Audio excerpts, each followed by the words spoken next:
Kulikuwa na wakati ambapo kauli ya hakuna vita ilisikika kama wimbo wa kampeni uliovuma katika kila kona ya Marekani. Wafuasi wa Donald Trump waliamini kuwa alikuwa kiongozi ambaye angeepusha taifa lao na migogoro mikubwa ya kisiasa iliyogharimu maisha na mabilioni ya dola kwa miongo mingi. Lakini mwaka 2026 upepo wa kisiasa ulianza kubadilika, huku Marekani ikiendelea kujihusisha na vita dhidi ya Irani, jambo lililozua maswali makubwa kuhusu ahadi zake za amani. Katika mahojiano yaliyovutia hisia za wengi nchini Marekani, Trump alikataa vikali madai kwamba kuanzisha vita dhidi ya Irani kulikuwa usaliti wa ujumbe wake wa kampeni. Kwa sauti yenye kujiamini alisema hakuwahi kutoa dhamana kwamba hakungekuwa na vita kabisa. Kauli hiyo iliwashangaza baadhi ya wafuasi wake waliomuona kama aliyekuwa akipinga kuingia katika migogoro mipya ya kijeshi. Trump alisema kuwa watu wengi walitafsiri vibaya ujumbe wake. Kwa mujibu wake, alichokuwa akipinga ni vita vya muda mrefu visivyo na mwisho, si matumizi ya nguvu za kijeshi pale ambapo Marekani inaona maslahi yake yako hatarini. Alisisitiza kuwa hakuna sababu ya kuwa na jeshi lenye nguvu zaidi duniani kama taifa alitakuwa tayari kulitumia pale inapobidi. Katika mahojiano hayo yaliyofanyika kabla ya ziara yake ya wakulima katika jimbo la Wisconsin, Trump alionekana kutetea kwa nguvu hatua ya Marekani dhidi ya Irani. Alisema kuwa operesheni hiyo ilikuwa huduma kwa dunia nzima kwa sababu ilizuia Irani kupata silaha za nyuklia, ambapo kwa maoni yake zingebadilisha kabisa usalama wa Mashariki ya Kati na dunia kwa ujumla. Wakati mmoja alisema kuwa mashambulizi ya Marekani yaliyofanyika mwaka uliopita yaliharibu kabisa miundombinu ya nyuklia ya Irani. Hata hivyo, baadaye alisisitiza kuwa vita vya sasa vilikuwa muhimu ili kuzuia Irani kupata silaha hizo za nyuklia. Wakosoaji wake waliona kuwa maelezo hayo yalikuwa na mgongano wa kimkakati. Kwa miezi kadhaa sasa, vita kati ya Marekani na Irani vimekuwa moja ya mada kubwa zaidi katika siasa za Marekani.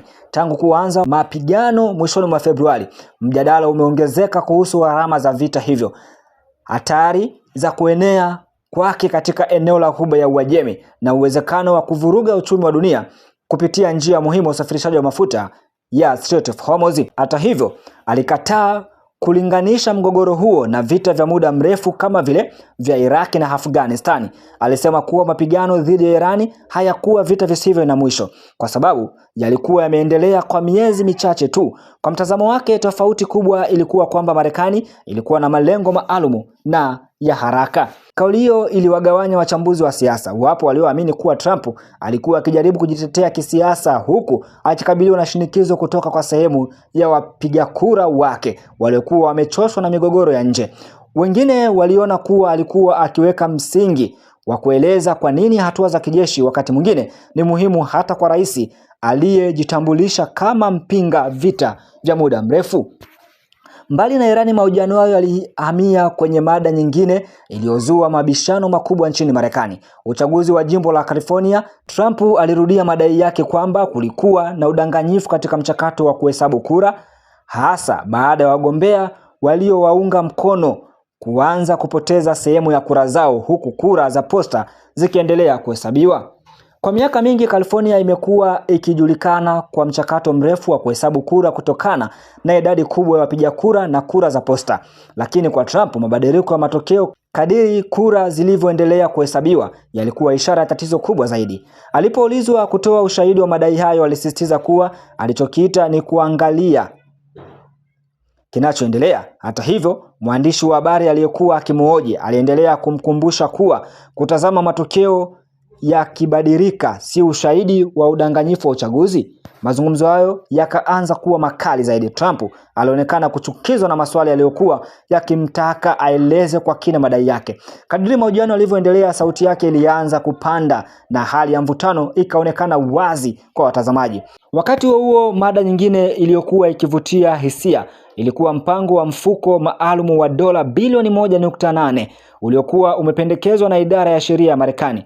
Mfumo huo uliitwa Anti-Weaponization Fund. Ulipangwa kutumika kama sehemu ya suluhu ya kesi iliyohusisha taarifa za kodi za Trump. Mpango huo ulipingwa na baadhi ya wademokrasia na hata baadhi ya Republican ambao walihoji ukosefu wa usimamizi wa wazi kuhusu matumizi ya fedha hizo. Kulikuwa pia na hofu kwamba baadhi ya washiriki wa ghasia za Januari 6, 2021 katika jengo la bunge la Marekani wangeweza kufaidika kwa njia moja au nyingine. Licha ya upinzani huo, Trump alisema bado anaamini kuwa mfuko huo ulikuwa wazo zuri. Alisema angevunjika moyo ikiwa usingeidhinishwa. Alisisitiza kuwa ulikuwa njia ya kurekebisha kile alichodai kuwa matumizi mabaya ya taasisi za serikali dhidi yake na washirika wake wa kisiasa. Alipoulizwa iwapo watu walioshambulia maafisa wa polisi wakati wa vurugu za Januari 6 walistahili kulipwa faida, Trump hakutoa jibu la moja kwa moja. Badala yake alisema angehitaji kwanza kuona maelezo kamili kabla ya kutoa msimamo wa mwisho. Sehemu ngumu zaidi ilikuwa maswali yaliyohusu madai ya udanganyifu wa uchaguzi na mfumo huo wa mabilioni ya dola. Trump alionekana kukasirishwa na namna alivyoendelea kuhojiwa kuhusu ushahidi wa madai yake. Kwa sauti kali zaidi alianza kushambulia vyombo vya habari, akivituhumu kwa upendeleo na kueneza taarifa zisizo sahihi. Kauli hizo zimekuwa sehemu ya mtindo wake wa kisiasa kwa miaka mingi, ambapo mara kwa mara amekuwa akigongana na waandishi wa habari na taasisi za habari. Kwa mwandishi wa NBC alijaribu kubadili mada hii kuendelea na maswali mengine, lakini Trump aliendelea kurejea malalamiko yake kuhusu kile alichokiita vyombo vya habari vya uongo. Mazungumzo hayo yakageuka kuwa mabishano ya watu. Tukio hilo lilienea haraka katika mitandao ya kijamii na vyombo vya habari vya Marekani. Wafuasi wake waliona kuwa alikuwa akijitetea dhidi ya maswali ya upendeleo, huku wakosoaji wake wakisema kuwa alishindwa kujibu maswali muhimu kuhusu vita, uchaguzi na matumizi ya fedha za umma. Kwa upande wa vita dhidi ya Irani, mjadala bado unaendelea. Wapo wanaoamini kuwa hatua ya Trump ilikuwa muhimu kwa usalama wa Marekani na washirika wake. Wengine wanaonya kuwa mgogoro huu unaweza kugeuka kuwa vita vya muda mrefu ambavyo Trump mwenyewe aliwahi kuahidi kuviepuka. Katika mazingira hayo, kauli yake kwamba sikuwahi kuahidi kutokuwa na vita imekuwa moja ya maneno yanayojadiliwa zaidi katika siasa za Marekani. Kauli hiyo imeibua swali kubwa: je, wapiga kura walimsikia tofauti alivyomaanisha? Au je, mazingira ya dunia yamebadilisha kabisa ahadi zilizotolewa wakati wa kampeni?